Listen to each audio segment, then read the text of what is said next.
Hey, what's going on, everybody? This is Mark from SolarGames, and today we're going to talk about a topic that once in a while comes up, especially when I make a video about card prices, or like single prices or sealed product prices, and it's about whether cards should really cost that much, right? Does it prohibit you from playing the game? Yes, nerds. Today we're going to talk about the age-old question of game pieces. Now, normally we answer these questions in the comment section. I mean, everybody has their opinions. I have my own, of course. But every so often, these kind of questions come up so much that I feel like a video is prudent to kind of refresh everybody, at least on my opinion, of game pieces, or commonly known as, should all cards be $0? Yes, this is a very interesting question that we should once in a while just answer to make sure everyone's kind of caught up on at least how I feel. I guess in some ways this is a response video to my original video on fetch lands being 0. Are they actually 0 yet? Can we get a check on that? I'm pretty sure fetch lands aren't 0 yet, right? Maybe tomorrow? Okay, let's get started. In this video, we're going to discuss this topic and really utilize examples from all trading card games. Now, personally, because I know Magic the Gathering and I know Grand Archive the best, those are going to be where I draw the most examples from. But realistically, a lot of the things I'm talking about in this video does apply across the board to all other games like Yu-Gi-Oh, Pokemon, pretty much anything, either new games, old games, etc. As long as it is a trading card game, I feel like this conversation happens all the time. My personal opinion has been that cards being 0 is basically a fantasy, right? The challenge here is that if you think about what the purpose of a trading card game is, it's really for a company to go and make money. And this is why companies design card games. They're here to make money. They're not here to essentially make you happy. Now, if making you happy also makes them money, great. But the core is that they need to make money. Now, imagine a company that is trying to make money, profit incentive, advertising that the products they create is worth 0. How would they make money? The instant that they advertise any price that's above 0, essentially, well, now guess what? The players don't want to really use it. The players don't want to buy this thing, right? Especially in the case of a trading card game. Now, let's be honest. Again, this channel, we do not try to dance around the problem. We just go directly tackle it. Trading card games, in a lot of ways, is like gambling, and I would say it's legalized gambling, and that's the reality of things, right? Whether you like it or not, it is a way for somebody who is underage to be able to basically purchase a product that is a randomized, loot box, essentially, type of thing. Whether that's good or not, up to your opinion. I personally don't have a problem with it, but I know why that could be problematic for other people. Now, the way that any sort of gamble, any sort of loot box randomization works is that you kind of have to have lows and highs, right? And which means basically, if you want to sell your lottery ticket for any amount of price, there has to be some sort of hey, if you win, you will win big, and this is where you're going to get. And that essentially causes certain cards, to be very expensive, or some expense, tied to them. Now, when I say this, I don't mean specifically that there's no way to design around this problem, right? I'm simply saying that for a company that has a profit motive, they kind of have to design a product whereby you can essentially have a randomized selection of what you can get. Now, of course, you can argue, well, trading card games can just be LCGs, or a game whereby you can buy all the cards at once, in the complete playset, whatever, all to yourself, and you could just get it and you're good to go. While I basically agree with this, concept, it does take away a lot of the other markets that a trading card game usually attracts, right? Where you have the collectors, you have the people who are kind of seeking that chase. They're not going to get that value from a essentially predetermined pack. They need that randomization to feel the high highs, and that is part of basically the value, right? The value of a booster pack is not just the cards inside, but it's the potential of what could be inside. And there is value to that is above just some number amount. And that's why people sometimes will pay premium to gamble rather than pay a specific flat cost to just buy all the cards outright. And if you think about specifically, whether or not a a card game that can provide you even everything provided to you, can that continue to be free forever or effectively very, very cheap? It's not really possible because even if you look at like board games, right, which is traditionally the place where people will say this is a game piece game, you get everything included in the box, so there is no need for you to pay extra for something, right? But if you look at a board game, what happens when that board game goes out of print and there are still more people who want to play the board game? What happens when the board game goes out of print and maybe your pieces kind of break and you can't get replacements, right? I remember this problem years ago when I was trying to buy a copy of Battlestar Galactica. It's kind of like a board game I really enjoy.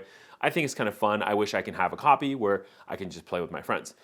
I literally would go to garage sales to look for these things, and even at the garage sale, I would have to pay a premium for a used copy, by the way, of 3x, because this game has been out of print and, the company can't continue to print them forever because that's, money.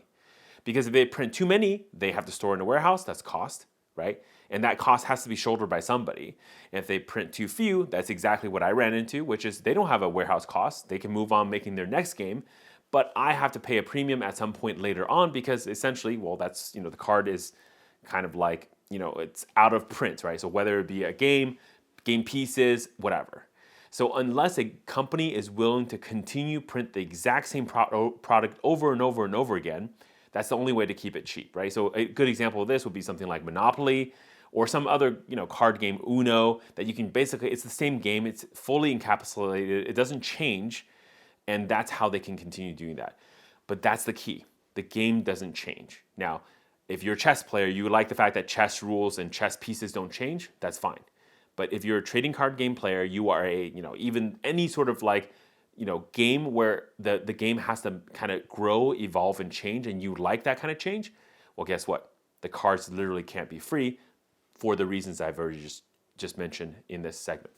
Let's take the example again of the board game, right? Where everybody has access to everything. Well, if you can buy everything directly from the company at a very, very reasonable price, there is no trading. So the trading card game, the trading part of it is gone, right? Short term, nobody's going to be trading. Nobody's really going to be buying cards from each other because you can just buy more copies from the company because they have it, in print, in stock, and there's plenty to go around. Long term, because the company can't actually keep that many of these products on shelf, because again, if with a loot box with a lottery system, right, a player, a customer can continue to come back to purchase more packs because maybe they're chasing for some card they don't have. Maybe they're okay with getting some cards that they can give it to their friends because again, it's random. They don't know what they're going to get. If it's deterministic and they have 10 friends, they're going to buy 10 copies and that's it. They're not going to buy any more. So a company also knows that fact, which means basically they can say, well, look, our player base is about 3,000 players. We'll print, let's say 5,000, which encompasses some growth within the community, and that's it. So long term, those set of cards are still going to go out of print. And if the game is good and the player base grows, there will be a demand for the cards. And at that point, guess what? The same thing's going to happen to current trading card games, but just happens, I guess, at a longer clip, whereby the scalpers, whoever the flippers come back in the market and they have sealed product that now they're willing to sell you at 2, 3, 4, 5x price. Just like when I try to buy the Battlestar Galactica board game at a garage sale, the guy was like, here it is. I'm going to charge you like whatever. I think he was asking me for $120 for that game, right? Realistically, because that's what people are charging on eBay and other places, and the game's out of print. So where else are you going to get it, right? And most people who have the game, they don't want to sell it. They want to keep their copy of the game piece. I'm the person who's lacking that game piece now to kind of pay these, essentially inflated price. So to me, even if it's actually a game piece, I don't think it's any different. I think the game pieces just in general can't literally be zero as long as the game is good. Because that's the only case, right? If you actually think the cards, well, if the game is good and the player base is growing, all the cards will continue to grow. If the game is bad, that is actually when the game pieces or the cards will go to zero. But in that case, it's not really something you want anyway. So is it really realistic to ask for game pieces to be zero? I don't think so.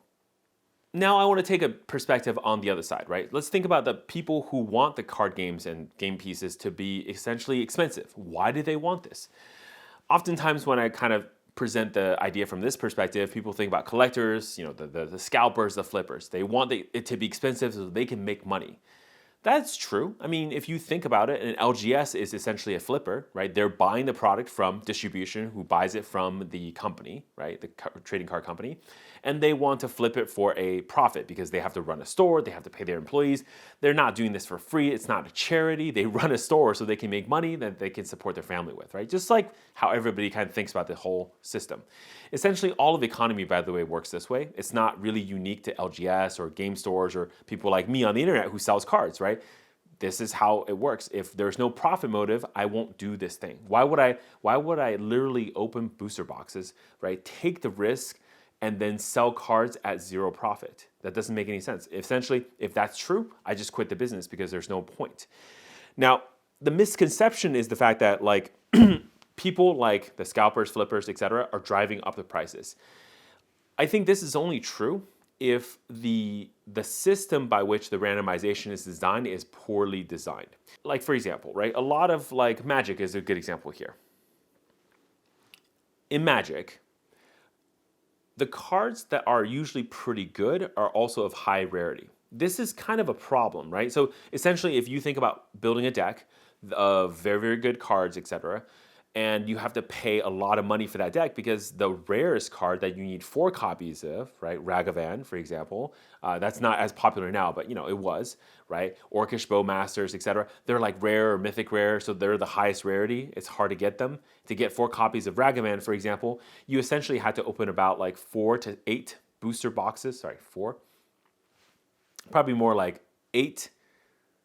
Probably about like 6 to 8 booster boxes of Modern Horizons 2. And those products are not cheap. I mean, back then, I think retail, they're selling for like about $200 something. So that's like over $1,600 or so just to open your playset of Ragavans. That's not a good place to have, these kind of pieces. The part of the issue here is because, Wizards of the Coast designed their game in a place where there's really no chase for like the high end of the lottery. Other games look at this problem differently, right? So you can think about like Grand Archive, kind of different perspective here. Yes, there are cards of high rarity that are good, absolutely. But more collectors and flippers are willing to open boxes, not because they can open that playable card at higher rarity, but also because they can get like super rare collectible cards that may not even be playable, but of higher rarity, and those are worth more. And so essentially, as a collector, as somebody who's kind of like opening mass box opening, they can go chase for the most rare cards that are worth thousands of dollars, right?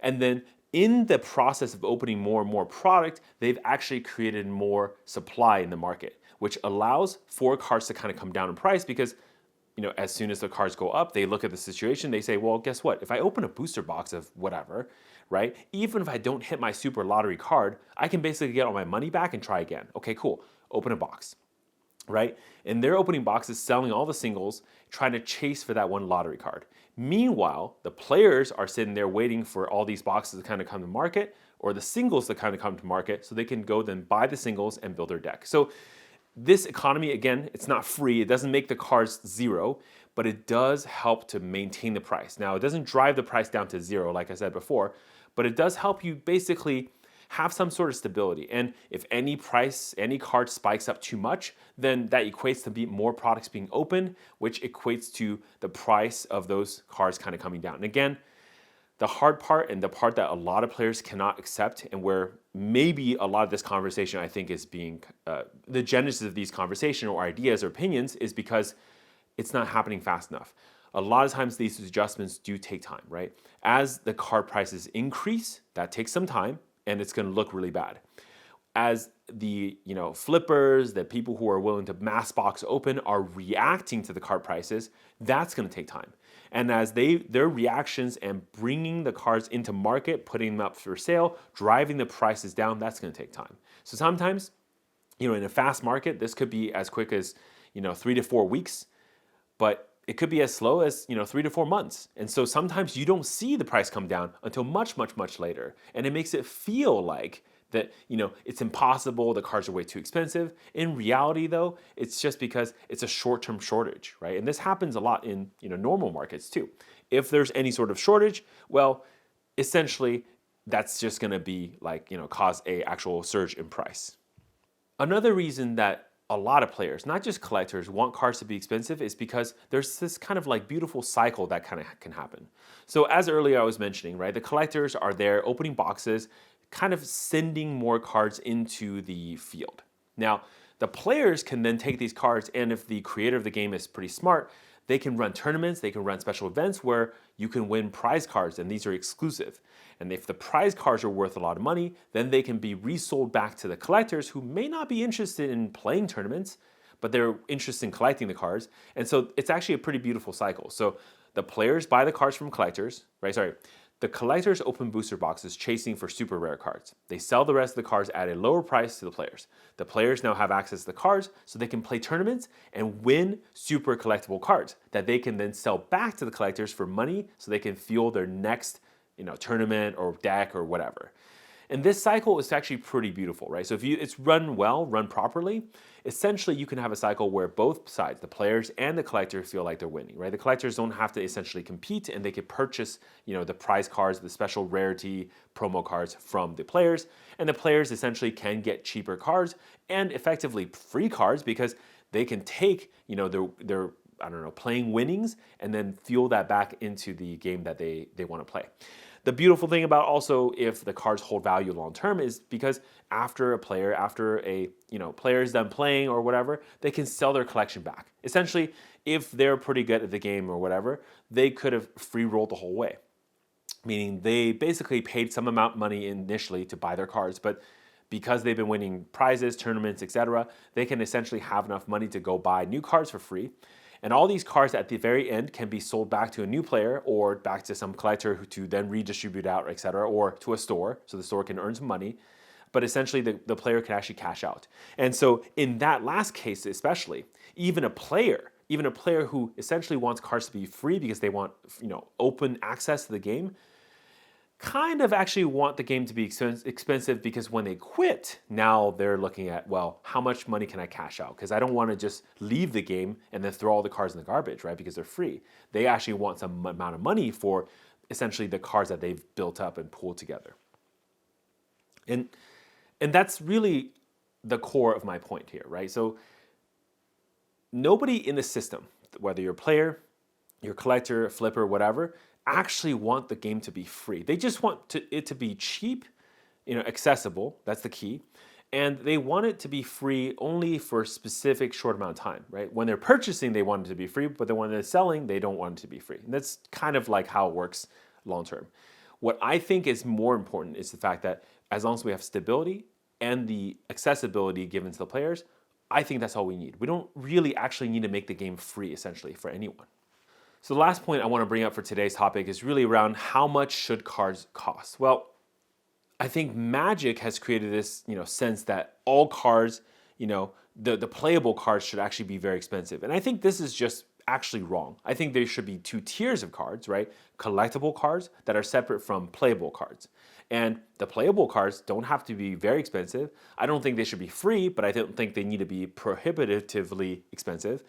On the flip side of the coin, every card game should have chase cards that everyone's going after. Now, Magic has learned the lesson, which is why they have now serialized cards, super collectible trading cards, whatever, within every one of their products, more and more, because they realize they need to have that high-end chase for the people who are looking for that. Right? On the lower end, of course, they have products just for everybody to go open and have playable decks. And this is all kind of understood, agreeable, makes sense. Now, if you think about other card games like, even Sorcery, right? They have Curios, which is essentially the super collectible cards. They're very rare, but at the same time, they're not. I don't even think they're legal for the normal game. So they're just more for collections, which is fine, and that makes sense. Grand Archive, of course, has the collector's ultra rares and collector's super rares, which is basically fancy, gauzied up versions of very playable cards. Essentially, for example, the champions, which are essentially free, right? Cards, there are super rare versions or ultra rare versions that make them look really nice, and a lot of players want to have them because they look really cool when they play. So basically, you can create the system whereby, like, hey, both both sides can have access. Now, probably a lot of you guys watching this part are asking, how much should a card game cost? Like, what is the realistic cost? If I were to go into a different card game tomorrow, right? And I'm, let's say I'm a Yu-Gi-Oh player. I want to try Grand Archive. I'm a Magic player. I want to try Grand Archive. Everyone should just try Grand Archive. It's a good game. How much should I actually pay? My personal opinion, this is not true today, by the way, but my personal opinion is that a tier 1, tier 0, like very competitive deck should cost you about, I would say, $300 to $500. Now, there are probably different cases here. Like there's some decks that are going to be a little on the cheaper end, some decks that are going to be on more the expensive end, right? And I will say, if you're going to choose the deck that's cheaper, right, there will always be a little bit more aggro deck that's cheaper. Don't expect to have choices in your decks. Like I'm not saying, I only want to pay $150, $200, but I want to have like 5 different decks to choose from, or all the decks in tier 1 should cost that much. That's just not realistic. But I think you should be able to get a competitive deck that can stand toe-to-toe with other decks of about the same tier for about that price, right? If you want an entry point of like $200 to $300, I think that's fair, right? And just to play the game. Now, I know that sounds like a lot of money for a lot of players, right? And whatnot. But one of the things you have to think about is in a collectible trading card game, this is actually very normal. If you ask any modern players, etc., from Magic, like $1,000 to $2,000 is a pretty reasonable price for a deck, right? Which I think personally that's too high, right? Long term, I also don't think decks should be like $50 or $10 or whatever, because I think that's probably just too low. There is going to be a happy medium in the middle where that's where I think usually that $300 to $500 again, right? We're adjusting for inflation, guys. So remember, if you asked me this question pre-pandemic in 2020, 2019, I probably would have said like $200, right? Or like $150 or whatever. But now, yeah, it's unfortunately inflation has happened. Everything's more expensive now. So yes, essentially that. And if you think about it, for a lot of card games where, a key card is 4 copies in a deck, if a key card costs about, let's say, even $20, which isn't, to me, I don't think that's very expensive. I think that's a pretty standard price. Again, that's your key card. You probably don't need not your entire deck is not made full of these cards, right? That single card, 4 copies, is going to run you about $100, right? So if you think about it that way, that's why a deck will be around $300, and that's why I made my estimation or kind of prediction at that point, which I don't think, again, is very unreasonable. So I guess I'll just leave it there. So in conclusion, the question of whether cards should be 0 is effectively impossible, right? And maybe it's an unrealistic question. And I think, personally, it's the wrong question we're asking. The real question we should be asking is exactly what should cards cost, or what should a deck cost? What should a card game cost? And how does a company balance accessibility along with collectability and profitability for themselves? In long term, how does that affect players, and how do they make sure that players, collectors, people who want to buy their product, their customers, are happy with the final result, and kind of balancing the wants and needs of all those people, right? And truly, if you are somebody who's saying, hey, I don't like the fact that there are game pieces, or I have to go purchase these things and they cost, more money, etc., a variable amount of money, and they're expensive, I think there are a lot of good alternatives, right? Board games are a great alternative for you. Maybe card games or trading card games or collectible trading card games is really not, your cup of tea, and that's fine. And again, maybe there can exist,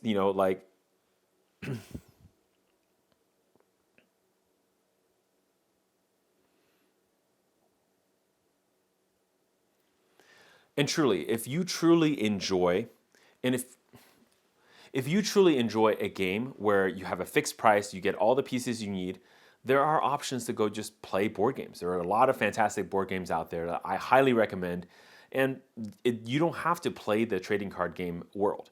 But I think if you are a player who enjoy the trading card game world, you probably value the collectability, the customizability, the variations, and the evolution of the card game. So long term, as the game evolves, as the game kind of shifts, of course there's going to be added value. Of course there's going to be added value, added cost, and those things are going to have to come hand in hand.